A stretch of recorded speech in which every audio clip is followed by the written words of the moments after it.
Hello everyone, कैसे हैं आप सभी लोग। तो वेलकम करती हूँ आप सभी लोगों का आज के ब्लॉग में।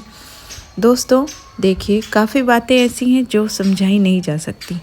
हम जाते हैं बस देखकर महसूस करके। कुछ लोग होते हैं जो ईश्वर की कृपा से हम सभी के जीवन में आए हैं और आते रहेंगे, जिनके पास शायद और कोई भी काम नहीं रहता, बस उनके मनोरंजन का यह एक साधन है। और यही होता है दूसरों को परेशान करने का तरीका। दूसरों के काम में ताका झाकी करना, दूसरों की बुराई करना, यही उनके लिए बहुत बड़ी काम होती है, जिससे उनको संतुष्टि मिलती है। तो उन्हें उनकी इन आदतों से हम परेशान हो जाते हैं और रिएक्ट कर बैठते हैं। सोचिए उनको कितनी खुशी मिलती होगी यह देखकर कि हम उनकी बातों से परेशान हो गए और रिएक्ट कर दिए और उनका मिशन सक्सेसफुल हो गया। तो ऐसा रिएक्ट करना, हम ऐसा रिएक्ट करना सीख लें कि उनको पता ही ना चले कि हमें उनकी बातों का कुछ फ़र्क भी पड़ रहा है। क्योंकि ये चीज़ें हमारी ज़िंदगी पे बहुत बड़ा फ़र्क डालती हैं।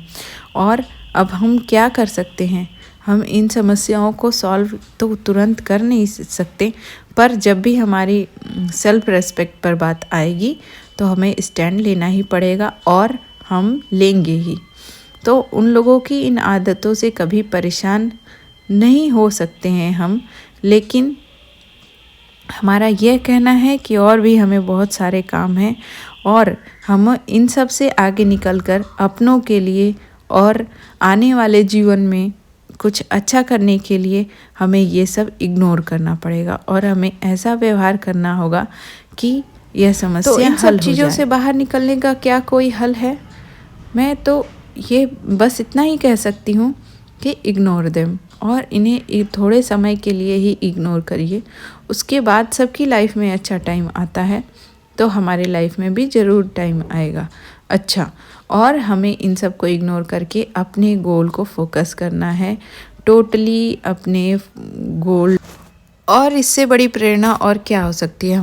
हमारे जीवन बहुत ही छोटा है और हमें ऐसे लोगों से दूर रहना है जो हमें परेशान करते हैं, और इन छोटी छोटी बातों को हमें बिल्कुल भी माइंड नहीं करना है, इन्हें इग्नोर करना है, जो हमारी खुशियों को हमसे चुरा ले जाते हैं।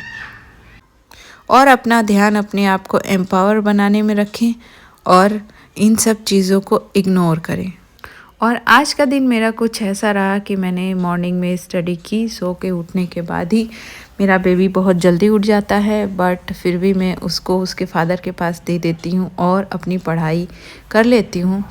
फिर उसके बाद डेली रूटीन के किचन के वर्क किए, बड़े वाले बेबी को स्कूल भेजा, और उसके बाद फिर किचन का काम फिनिश करने के बाद मेरा आज ड्राइविंग स्कूल था 1:30 PM से। तो मैंने उस समय भी बीच में थोड़ी पढ़ाई कर ली थी और उसके बाद मैं चली गई थी ड्राइविंग स्कूल में। 1 आवर का ड्राइविंग स्कूल करने के आने के बाद फिर मैं थोड़ा बच्चों का कुछ काम था, वो सब करने के बाद फिर बैठ गई अपनी स्टडीज़ को आज के टारगेट कंप्लीट करने के लिए, और मैं आज का टारगेट कंप्लीट करने लगी। और आज मुझे एक बात बहुत ही परेशान कर रही थी। मैं ये सोच रही थी बार बार कि अभी तक मेरा सिलेबस कंप्लीट नहीं हुआ है। हाँ, बट मैंने अपनी कोशिश जारी रखी है। मैं सिलेबस बहुत जल्दी ही कंप्लीट कर लूँगी। मैंने ऐसा टारगेट बनाया है कि मैं जनवरी एंड तक सिलेबस कंप्लीट कर लूँगी। बट देखिए, बीच में कभी कभी अप्स डाउन्स आ जाते हैं, तो सिलेबस कंप्लीशन जनवरी एंड मैंने अपना टारगेट बनाया है, और बाकी देखिए कब तक कंप्लीट कर पाती हूँ।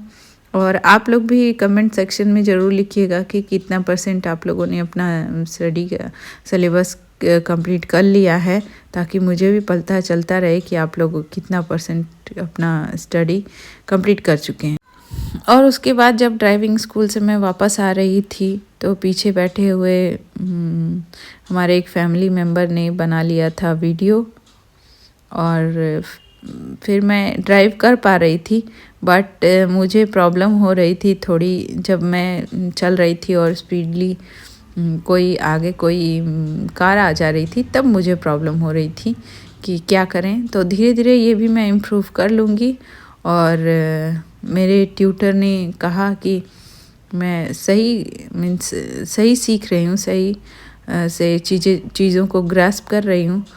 तो जल्दी ही मेरी ये भी क्लासेस कंप्लीट हो जाएंगी। इन क्लासेस को बस 10 डेज़ और बचे हुए हैं, तो जल्दी ही मैं ये भी कंप्लीट कर लूँगी। आई होप आप सभी लोग अपनी तैयारी अच्छे से कर रहे होंगे और पूरी मेहनत से पढ़ाई कर रहे होंगे और अपने टारगेट्स को डेली बेसिस पे कंप्लीट भी कर ले रहे होंगे। तो चलिए आप लोगों से मिलते हैं कल, तब तक के लिए सभी को बाय बाय, टेक केयर। और